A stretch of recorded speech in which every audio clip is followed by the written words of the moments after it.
One very important emotional intelligence competency is impulse control. What is an impulse? Well, it's an emotional signal from our brain that generates signals throughout our body that something is deserving of attention, something needs to happen now. And there are people with high levels of emotional impulse control, and these are people that take time to reflect, time to plan, time to wonder a little bit about the consequences and implications of their decisions and actions. And these people are often really effective at project planning, of getting the few things right that really need and deserve to be done right for the organisation to allow it to operate as effectively as possible. Now, sometimes people with a high level of impulse control can be seen as the mediator, the ambassador, the intermediary that can help people resolve situations and problems with other people within an organisation, or indeed with customers, because they don't jump in, they don't immediately think the more I talk the more value I can add.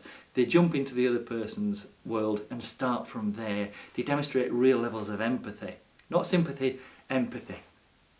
They develop an understanding of what the other person or the other parties actually require from any dialogue, from any encounter. Now, on the other side of the same coin, there are people with low levels of impulse control, and this is where it's respond now, I need to do something now, I need to make a decision now, and they flip from one thing to the other, doing little bits of everything rather than focusing on the few things that really matter that could add real value. Now, low levels of impulse control lead to flawed decision making, operationally and personally as well.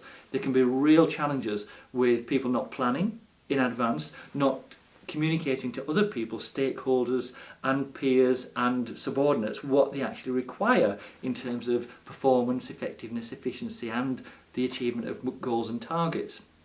So please be aware that if you are impulsive in some situations, your intention may be positive, your intention may be commendable, but fundamentally flawed thinking, fundamentally flawed decision making are usually the challenges that do appear following a very impulsive way of operating. One way to be more aware of the situations where you are more impulsive is your mobile phone.